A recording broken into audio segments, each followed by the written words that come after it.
वचनम कोट दोष विनाशनम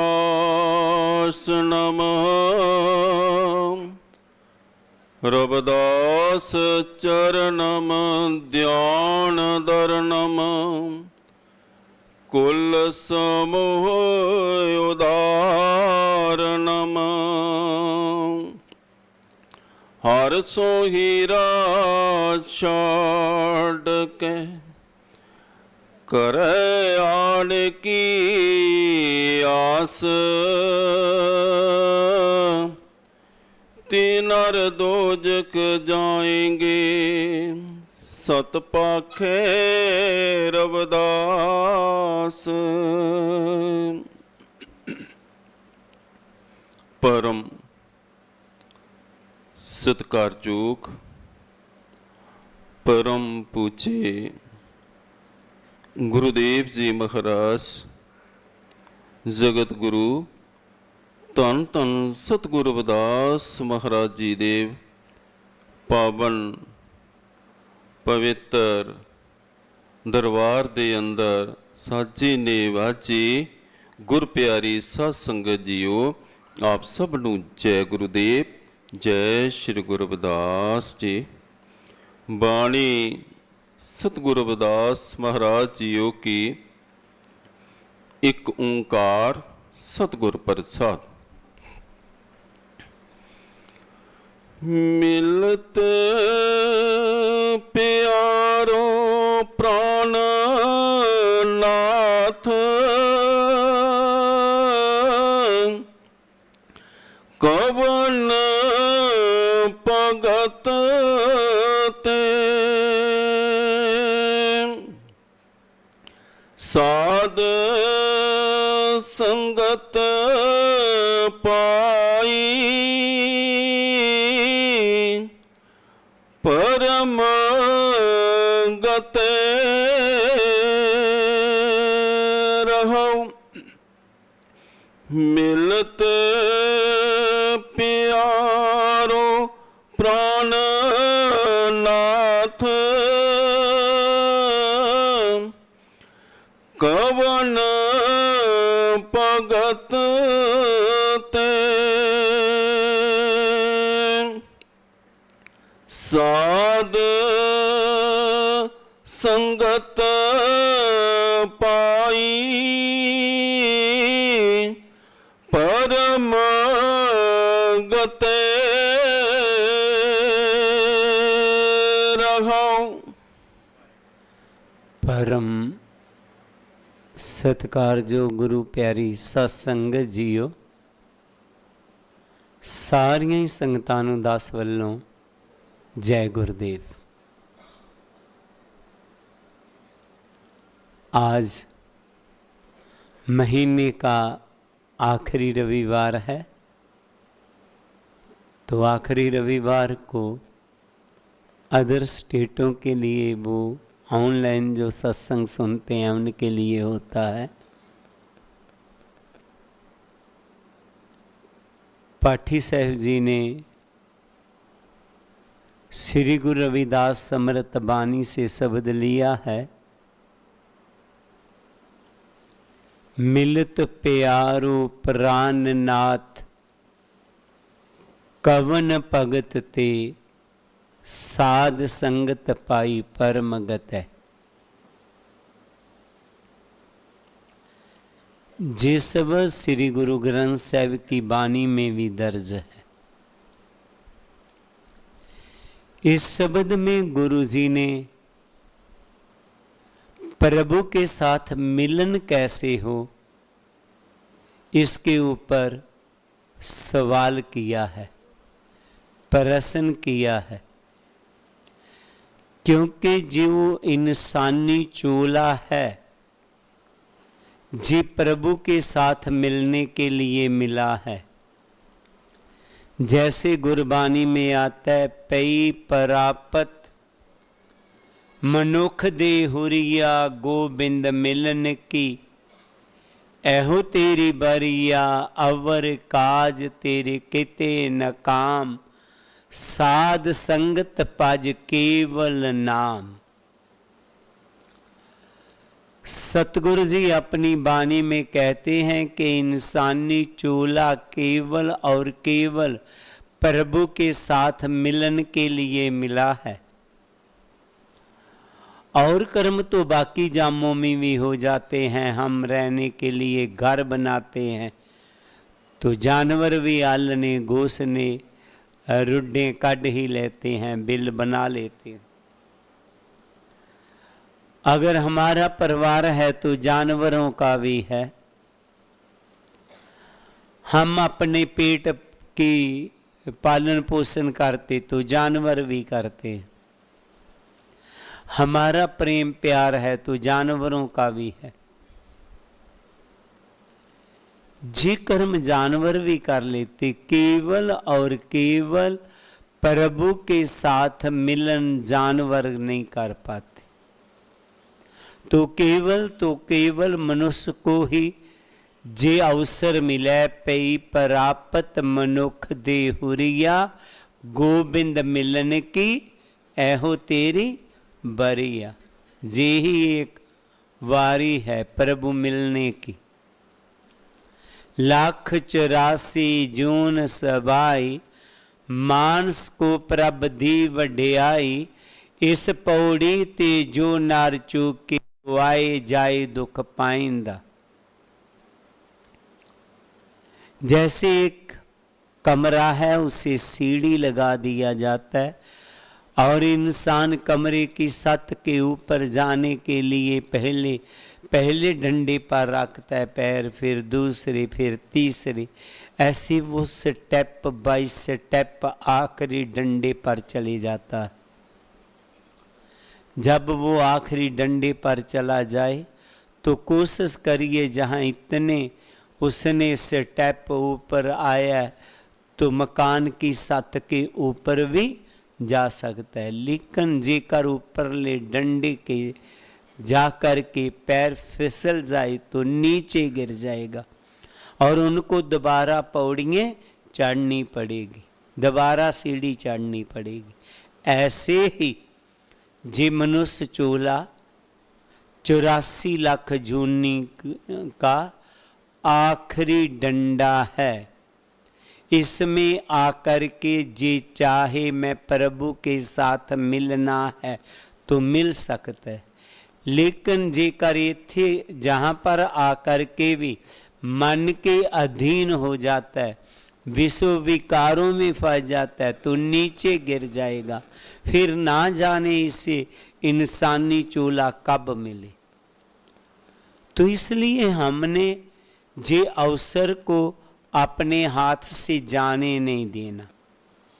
अब सवाल पैदा होता है कि मिलत प्यारू प्राण नाथ कवन भगत ते। बहुत से लोगों का कहना है कि भक्ति करो तो प्रभु के साथ मिलन हो जाता है। भक्ति करने के साथ प्रभु के साथ मिलन हो जाता है। लेकिन गुरु जी ने जहाँ पर भक्ति को भी प्रश्न चिन्ह में बांध दिया है। गुरु जी कहते हैं कौवन भगत ते, कौन सी भक्ति करके मैं तेरे साथ मिलूं।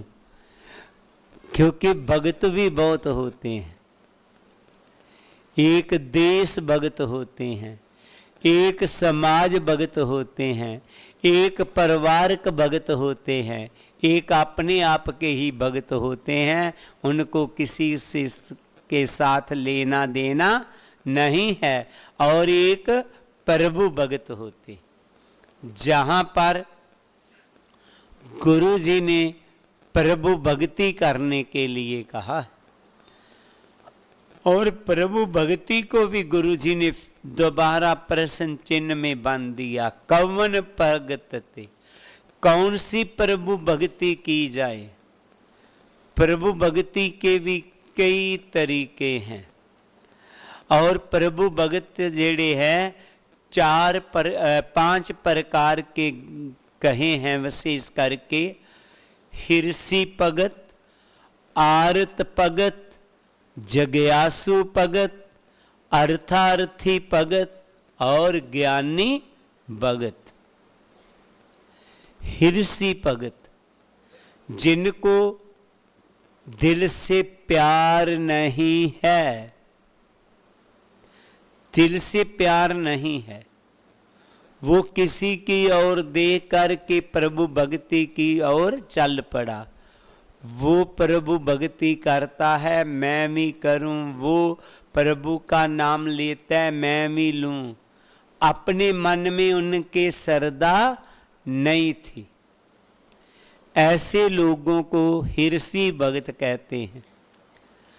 चाहे वो किसी की और देख करके ही प्रभु भक्ति की सैड आया, पर आम लोगों से अच्छा है, क्योंकि उन्होंने प्रभु भक्ति के रास्ते को अपना लिया। दूसरे हैं आरत भगत। आरत भगत होते हैं जो दुनिया के दुखों से दुखी होकर के प्रभु भक्ति करते हैं। वैसे कहते हैं कि मीरा का बचपन से प्रभु के साथ प्रेम था, लेकिन जब मीरा की माता का देहांत हो गया तो मीरा की थोड़ी सी लगन और ज्यादा बढ़ गई। बाद में उसके पिता का देहांत हो गया, उसकी शादी हुआ, 6 महीने बाद पति का देहांत हो गया, और इन दुखों से दुखी होकर के वो प्रभु भक्ति में इतनी लीन हो गई, इतनी लीन हो गई कि आज पूरी दुनिया में भक्तों की लिस्ट में मीराबाई का नाम विशेष आता है। वैसे दुनिया के दुखों से दुखी होकर के प्रभु भक्ति के रास्ते पर चली। दुख भी कई दफा हमें प्रभु चरणों के साथ जोड़ देते हैं। सिखों के गुरुद्वारों में शाम को एक बानी का पाठ होता है जिसको कहते हैं रहरास। वो रहरास जो बानी है वो जहां से ही शुरू होती है, दुख दारू सुख रोग पिया जा सुख धाम ना हो। दुख सा था, दारू था, मैं तुझे याद करता था, सुख रोग पिया, मुझे सभी सुख मिल गए तो तू भूल ही गया प्रभु। अमूमन देखा जाता है जिनको सुख सुविधाएं हैं वो बहुत कम लोग हैं जो प्रभु को याद करते हैं। वो है राजा जनक जैसे कोई थोड़े थोड़े लोग, नहीं तो सुख मिल जाए तो प्रभु याद नहीं रहता। तो दूसरी कैटेगरी के लोग गुरुजी ने कहा वो है जो दुनिया के दुखों से दुखी हो करके प्रभु भक्ति के साथ जुड़ते। तीसरे हैं जिज्ञासु। जिज्ञासु जो किसी बात की जिज्ञासा लेकर के प्रभु भक्ति करता है। मुझे याद है एक सेवादार बिहारी लाल जी थे, चंगी गांव के। काफी दिनों की बात है, 25-30 साल पहले की। उन्होंने शब्द लिया, नाम लिया, तो थोड़े दिन बाद उनका मुझे पत्र आया कि मैं सिमरन पर बैठता हूं, मुझे अनहद धुनी सुनाई नहीं देती। ऐसे ही एक और भी गुरमुख ने प्रश्न किया। मैंने उनको कहा कि आप मन बुद्धि ध्यान को चारों ओर हटा करके लगाए उस साइड। फिर उसने बोला कि नहीं, बात नहीं बना। मैं क्या बाहर सुनना बंद कर दे? तो बार बार उसका एक ही सवाल रहता था कि मुझे वो शब्द धुनी सुनाई नहीं दे रहा। मैंने एक दिन कहा कि आप एक ही बात कहते हैं, कभी नहीं कहा मेरा ध्यान नहीं लगता, मुझे समय नहीं मिलता। आप एक ही बात कहते हैं, मुझे शब्द की धुनी नहीं सुनाई देता। कहते समा मैं कभी कभी निकाल ही लेता। मैं शब्द इसीलिए लिया था कि मैंने पढ़ा था कि अंदर शब्द धुनी हो रही है, तो मैंने सोचा कि हो रही है तो मैं उसे सुनूं।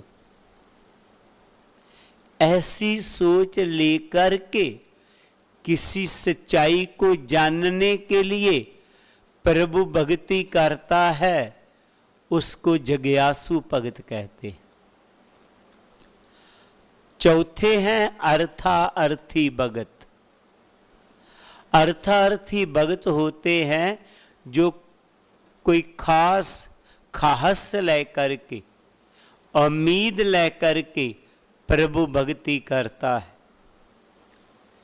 मेरा अच्छा मकान बन जाए, मुझे बेटा मिल जाए, मुझे बेटी मिल जाए, ऐसी सोच लेकर के। तो गुरु कृपा हो गया, उसको मकान मिल गया, जहां बेटे ने बेटी ने जन्म ले लिया, तो वो प्रभु भक्ति के साथ प्रेम हो गया, उसका प्यार हो गया, विश्वास बन गया। तो ऐसे लोगों को कहते अर्थार्थी भगत। पांचवें है ज्ञानी भगत। ज्ञानी भगत जेड़े हैं वो इन 4 किस्मों से अलग होते हैं। वो ना तो देखो देखी प्रभु भक्ति करता है, ना ही दुनिया के दुखों से दूर हो करके, दुखों से दुखी हो करके, ना ही किसी दुनियावी पदार्थ की खास के लिए। वो केवल और केवल अपना फर्ज समझ करके प्रभु भक्ति करता है कि जिस प्रभु ने मुझे ये जामा दिया है, जिसने मेरे पर इतना कृपा किया हुआ है, मेरे स्वस्थ शरीर दिया हुआ है, मैं उसका शुक्राना कर दूं। तुझे ज्ञानी भगत बनया कब? जब जे सत्संग में गया। मेरे राम हम बारक हर प्रभ के है एआन है, तन तन गुर सतगुर पांदा, जिन हर उपदेश दे किए सियान।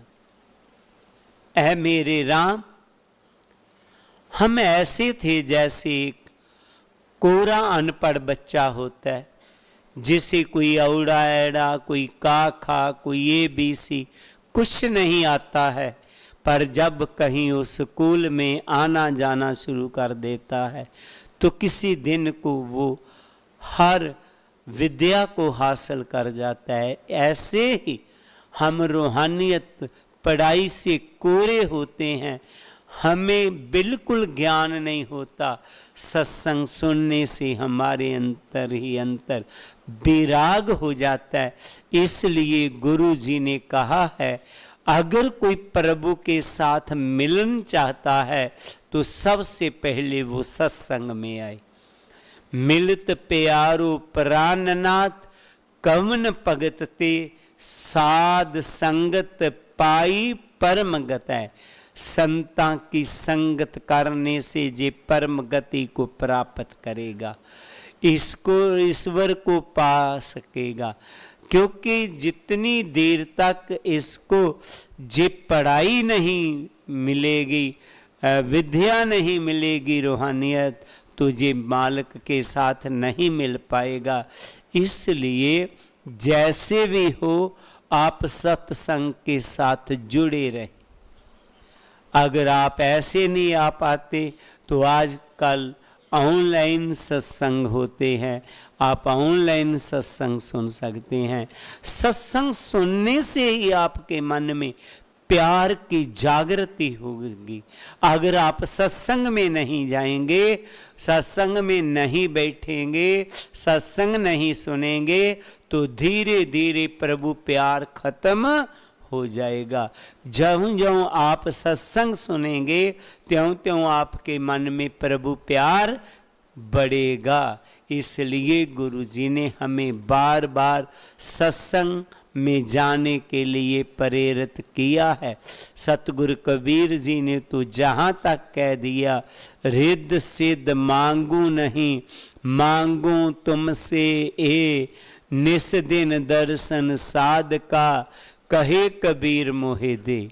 ऐ प्रभु मुझे कुछ नहीं चाहिए, कोई रिद्धि नहीं चाहिए, कोई सिद्धि नहीं चाहिए, बस मेरे पर एक कृपा करे, मुझे सत्संग दे। तो हमने लगातार सत्संग में आना होगा। गुरु जी फिर अपनी वाणी में आगे फरमाते हैं। मैले कपड़े कहा लो धोवो, आवेगी नींद कहाँ लग सोवो। मैले कपड़े कहा लो धोवो, आवेगी नींद कहाँ लग सोवो। गुरु जी अब दूसरा प्रश्न करते हैं। मैले कपड़े कहाँ ले धोवो, आवेगी नींद कहाँ लग सोवो। मैं मैले कपड़े कहाँ धोऊं? तो हम जो कपड़े पहनते हैं इनको ही कपड़े समझते हैं, लेकिन कपड़े शरीर को भी बोला है। कपड़ रूप सहामना, सड दुनिया अंदर जामना। कर्मी आवे कपड़ा नदरी मोख द्वार। तो जहाँ पर गुरु जी ने कपड़े शब्द बुद्धि के लिए वरता है, बुद्धि के लिए कहा है। मैले कपड़े कहाँ ले धोवो, मैं मैली बुद्धि को कहाँ धोऊं, कहाँ पर मेरी मैली बुद्धि की मैल जाएगी। तो अमूमन हम लोग मैली बुद्धि को, मैले मन को धोने के लिए तीर्थों में जाते हैं।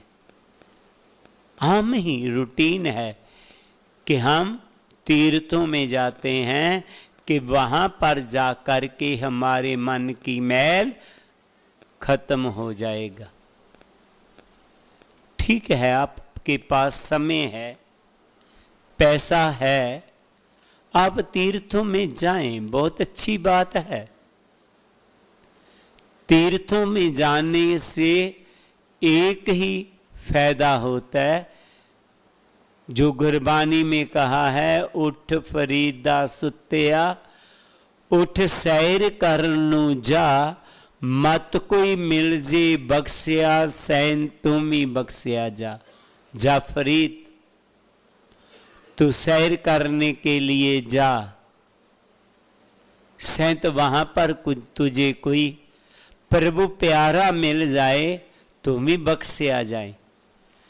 पानी में कोई ताकत नहीं है कि आपके मन की मैल को उतार दे, क्योंकि संतों ने साफ कह दिया, मन की मैल न तन ते जात। मन की मैल शरीर को धोने से खत्म होने वाली नहीं है।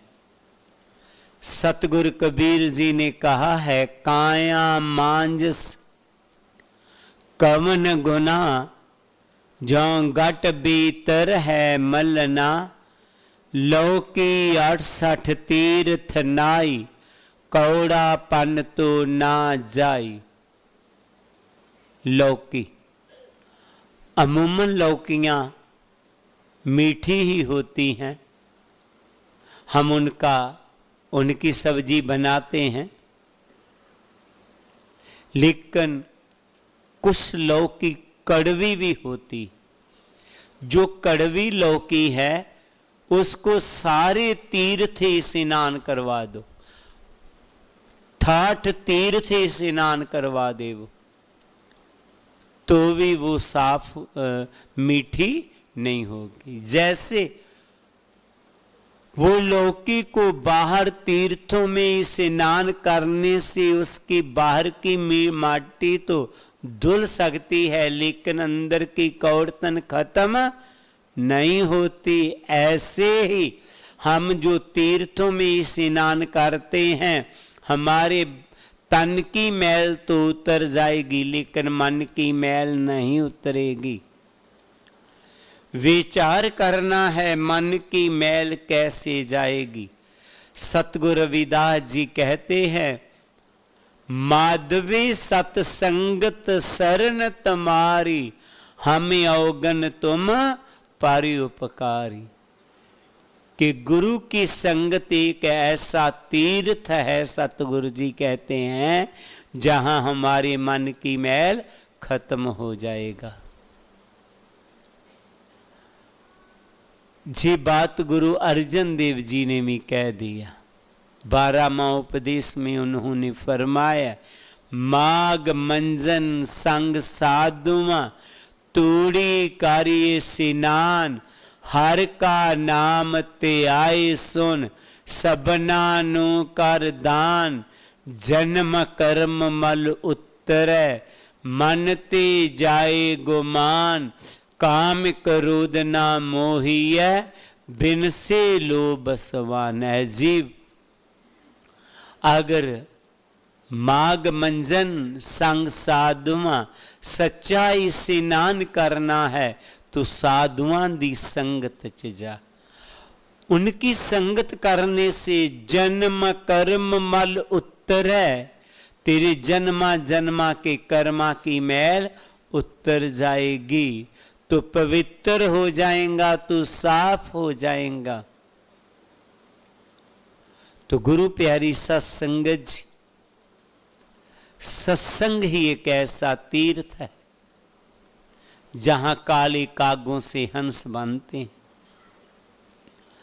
हमने बहुत से इतिहासों में पढ़ा है, सुना है, अमुक तीर्थ ऐसा तीर्थ था कि वहां पर कोई भी काला कौआ डुबकी लगाता तो हंस बन के बाहर निकल आता। हमने इतिहासों में पढ़ा जरूरी है, सुना भी है, लेकिन शायद आंखों में किसी ने नहीं देखा, अपनी आंखों से किसी ने ना देखा हो कि कहीं कोई काला कौवा डुबकी लगाए किसी दरिया में, नदी में, सरोवर में और हंस बन के बाहर निकल पाए। सहजो भाई जी ने कहा है कि सतगुरु रविदास महाराज जी की संगत ऐसी संगत है जहां पर आप अपने आंखों से के साथ काले कौवे से हंस बनते देख पाएंगे। सहजो संगत साध की, काग हंस हो जाए, तज के पग से अपग्स को मोती चुन चुन खाए। सतगुरु की संगत एक ऐसा तीर्थ है जहां पर जो दिल से डुबकी लगाएगा वो काले काग से हंस बन जाएगा। उनकी नशों की आदत खत्म हो जाएगी, उनकी क्रोध की आदत खत्म हो जाएगी, अहम की आदत खत्म हो जाएगी। वो कोई भी गंदगी नहीं खाएगा, ना बिखेरेगा, वो मोती चुन चुन के खाने वाला बन जाता है, वो नाम जपने वाला हो जाता है। इसलिए दूसरे सवाल का जवाब भी गुरु जी ने सत्संग ही दिया। और तीसरा सवाल है, आवेगी नींद कहाँ लग सोवे। ऐ इंसान, तू कितनी देर तक अज्ञानता की नींद में सोया रहेगा। याद रख, जितनी देर तक तू अज्ञानता की नींद में सोया रहेगा तो दुखी रहेगा। तू अज्ञानता की नींद से जागेगा कैसे? गुरुजी ने अज्ञानता की बात करते हुए फरमाया है, नरपत एक सिंहासन सोया, सपने पिया भिखारी, असत राज बिसरत दुख पाया, सोगत पई हमारी। जैसे कोई राजा किसी सिंहासन पर बैठा हुआ है और सिंहासन पर बैठा हुआ राजा अनेका नौकर चाकर उस राजा की सेवा में है। कोई राजा के पांव दबा रहा है, कोई राजा को पंखा चुला रहा है। राजा को बहुत सुख है। इस सुख में राजा का कर्तव्य था वो जागता भी रहता, लेकिन राजा सो गया। जब राजा सो गया तो राजे को सपना आया।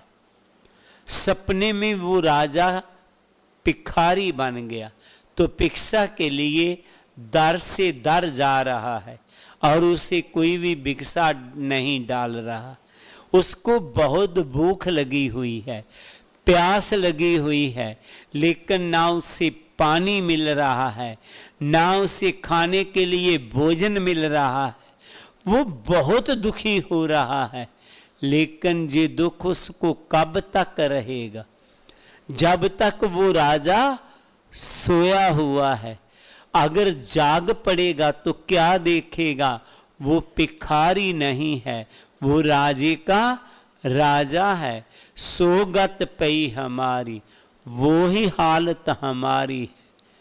हम भी राजे थे, प्रभु ने हमें राजकुमार बना के भेजा।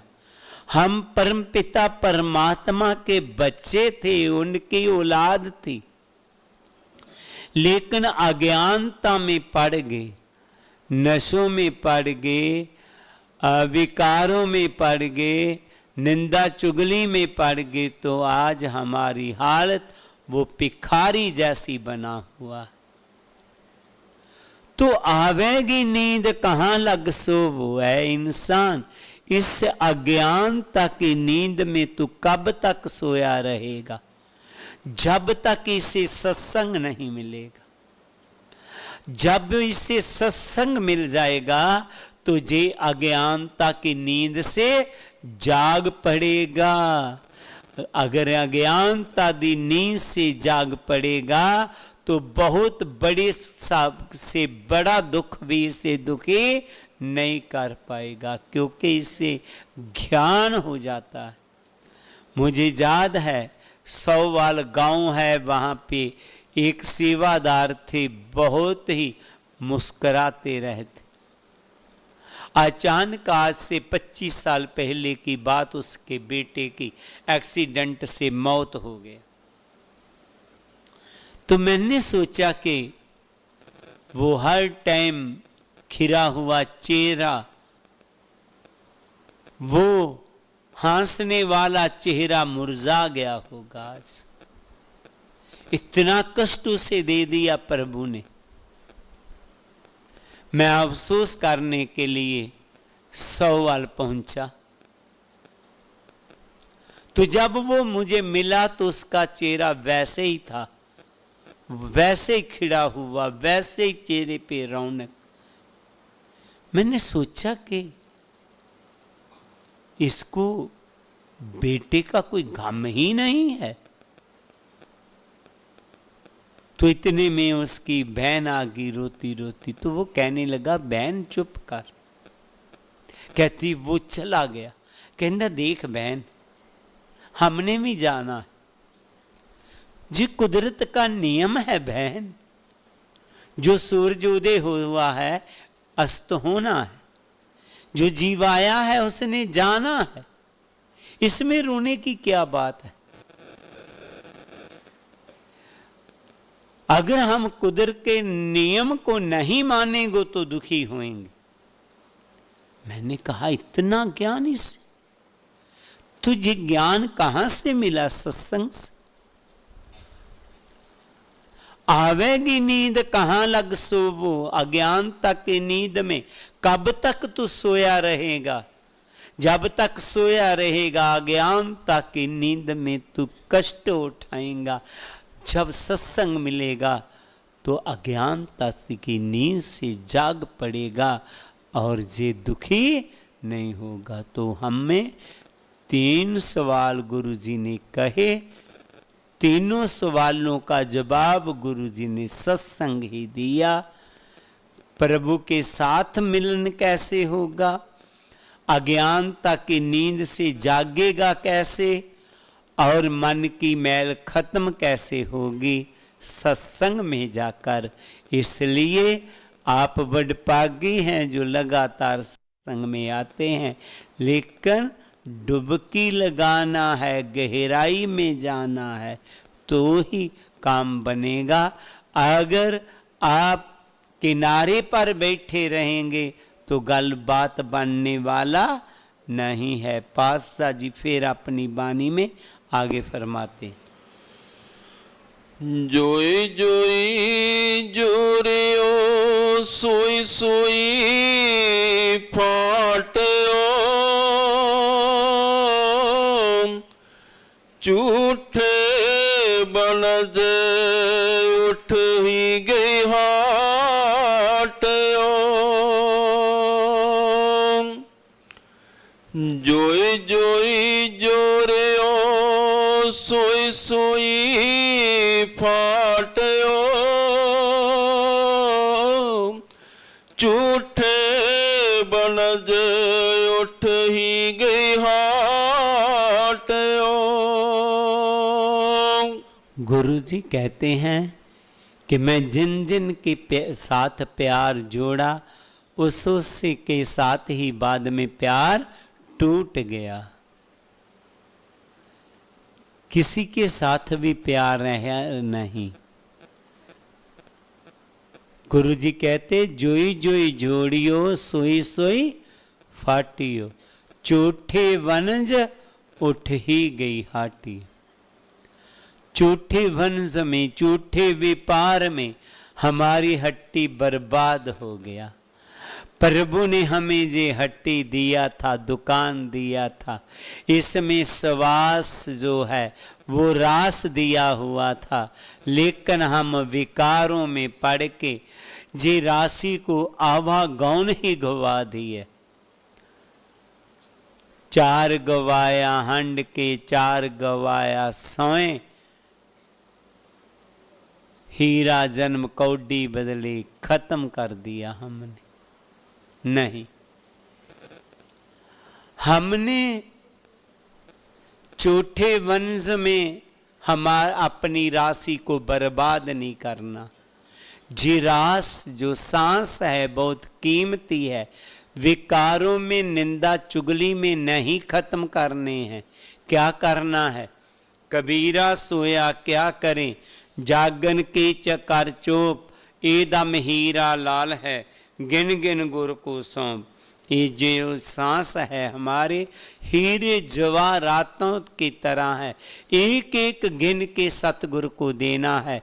हर सांस के साथ प्रभु के नाम को सिमरना है, ताकि हम कल को प्रभु पूछे कि दुनिया में क्या करके आया है तो बताएं कि प्रभु मैं तेरा नाम जप के आया हूँ, मैं श्वासों को व्यर्थ नहीं गवाया। तो हमने व्यर्थ नहीं गवाना, सांसों को प्रभु नाम का सिमरन करते रहना है।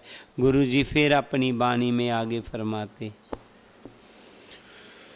कहो रविदास प्यो जब लेखो,